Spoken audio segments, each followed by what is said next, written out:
My name is Richman Mahlangu. I am the founder of the Richman Mahlangu Foundation, which is a non-profit organization. Our primary goal is to empower and fund low-income children to have access to higher education, which ultimately they can become a productive member of our society. I have a very unique position. I work as a guidance counselor for the Clark County School District in Las Vegas, Nevada. And every day I see a lot of young people who are excited to be here. They come from all different walks of life. One of the reasons why I started this organization, I find that most of the low-income children are the ones that struggle the most in school. The first primary reason I believe most of the low-income students struggle in school is because we come from a long tradition of families who did not graduate from high school, obviously didn't go to college.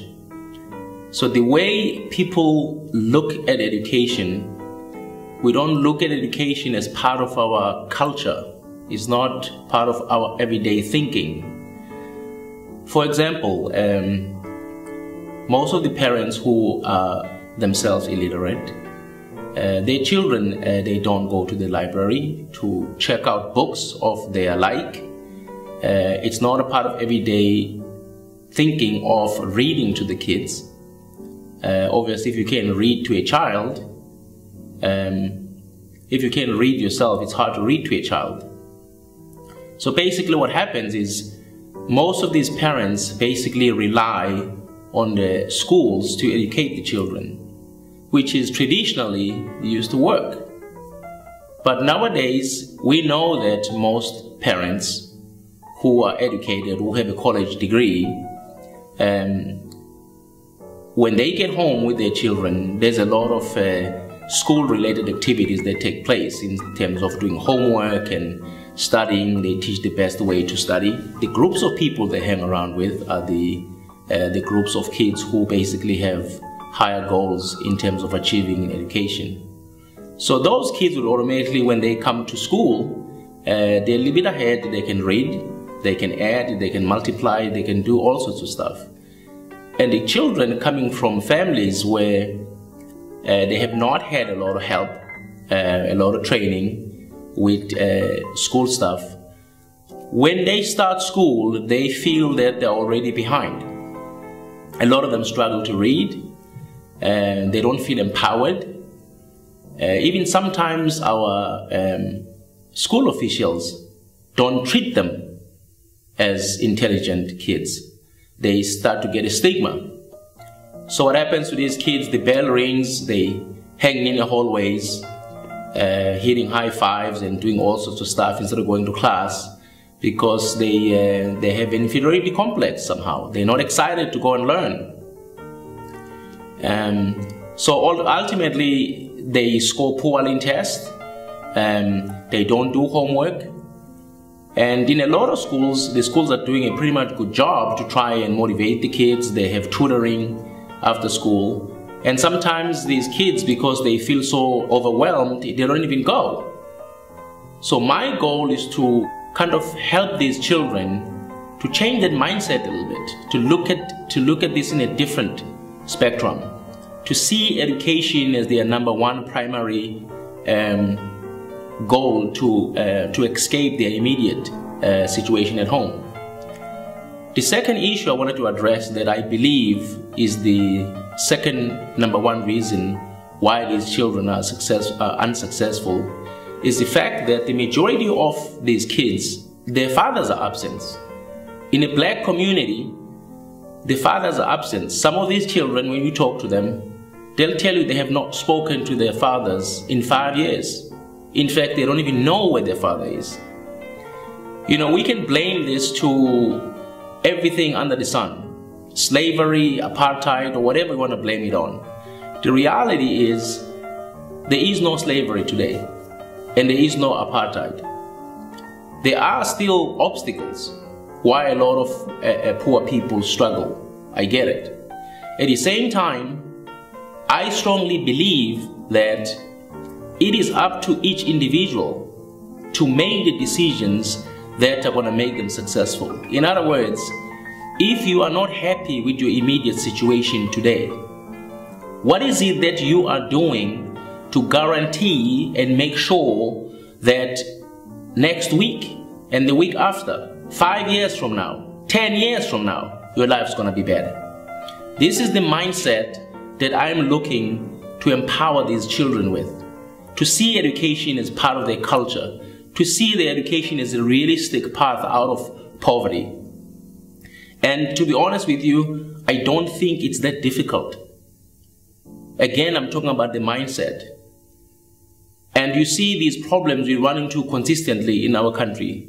When I talk about self-accountability, I'm talking about that every day when you wake up in the morning and you look yourself in the mirror and you make up the decisions about what is it that I'm going to do today to make sure that tomorrow my life's going to be better. I'm one of those kids. I was born in Durban, South Africa, in a township called Lamontville. Both of my parents were not educated. They didn't finish middle school. My father was a minister, very, very quiet man, very humble. 3 things were very important to my father about us: that we went to school, that we were respectful, and that we went to church. My mother spent most of her life cleaning, cooking, making sure that we had everything that we needed. But school was the most important thing in my family. As a 10-year-old boy, I was not very happy with the whole system of apartheid, where basically blacks went to segregated schools, segregated hospitals, bus stops were all segregated. Basically everything under the sun. The whites live in one area, the blacks live on the other side, the Indians and the colors. I had this phenomenon in my head as a young boy, this dream that every day I could make a difference in my life. When I told people as a 10-year-old boy in Africa that one day I'm going to go to America and go to university, go to college and study so I could come back and help my family, can you guess what everybody did? They laughed at me because it was something in their minds that was beyond reach. They asked me, do you even know where America was? And I said, I don't know, but I know that I'm going to go to America. I discovered a couple of months later a game of tennis where this white man drove by my township and he sees me playing against the wall with an old tennis racket, broken strings, barefoot, and he decides to stop and talk to me. At the end of the conversation, we agreed upon that I would go to this place where he used to give these lessons. I would pick up the balls for him when I was coaching this group of white kids for 3-4 hours, and then I would get a half an hour of instruction later. I did that for 2 years. 2 years without missing one day, unless it was raining.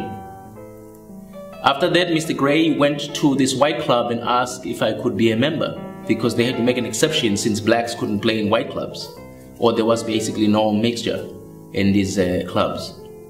They accepted his request. When I was almost 13, tragically, my father passed away, leaving my mother with 5 children. And out of the 5, there's 3 girls, my brother, and I'm the youngest out of the 5. There was another motivational reason for me to try harder. I recognized very early that my mother couldn't do this on her own. I had to do my part. So every single day I lived this dream of going to America and going to university. I would go out and train every day for 3 hours on a tennis court after I got out of school. Go home, do my homework, all my homework, and turn in the next day. When I turned 18, there was a gentleman that came to visit the club where I was playing at Mitchell Park. And he heard my story and he decided to sponsor me to Austria. He had a tennis school in Austria. The goal was still to come to America and go to college. I went to Austria, worked for this man for a year and a half. It was very difficult. Everything was different. Everybody was different. They spoke a different language, which is German. Eventually, I got to learn because I spoke Afrikaans, which is Dutch, in South Africa, or a dialect of Dutch rather, which kind of helped me pick up the language a little sooner.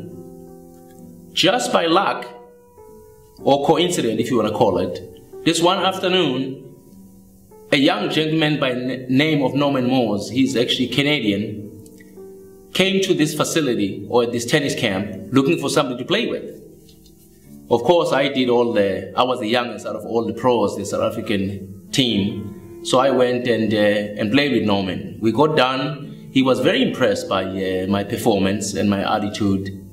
He called the coach here in Las Vegas, a gentleman by the name of Craig Witcher, who was the men's head coach. One thing led to another. I ended up getting recruited to UNLV in 1986. I came here. I specifically remember when I landed at the Los Angeles International Airport. I had 2 tennis rackets and $300 in my pocket. That's everything I owned when I got here. I attended University of Nevada, Las Vegas. Again, everything was very different culture. I did not understand the professors. I struggled very hard in school. But I was not about to give up on my goal because I knew that I had the greatest opportunity ever. I basically was having my education paid for because I was a decent tennis player. I finished my undergraduate, went back to Europe, and spent a couple of years. And when I came back to the United States, I had 2 children and I was married. I wanted to go to graduate school because I did not think that my undergraduate degree was going to give me enough income to be able to support my children. I went to graduate school and I studied educational psychology, which basically gives me the opportunity to do this job that I do today. When my boys were 4 and 6 years old, the older one's name is Nicholas and the young one is Yannick, I started coaching them tennis. And my goal with tennis, it was not that they become tennis professionals. Right from the beginning, the primary goal was that they use their athletic ability to be able to access the best academic institutions that America has to offer.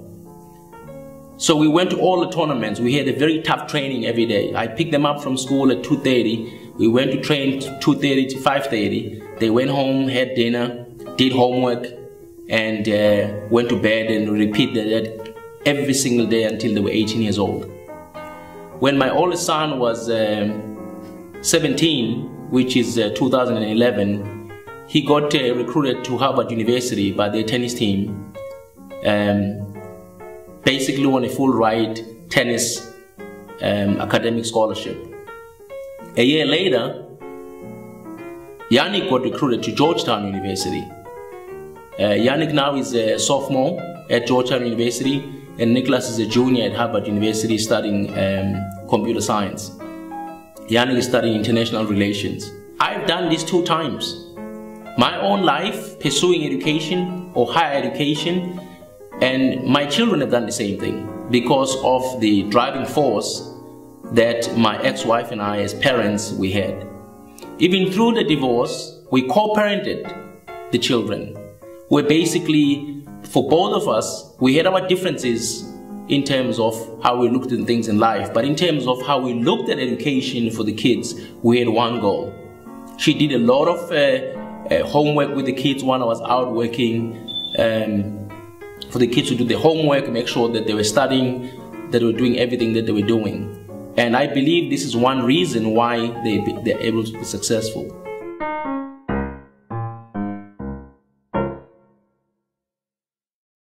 Ladies and gentlemen, thank you for taking the time to listen to this speech.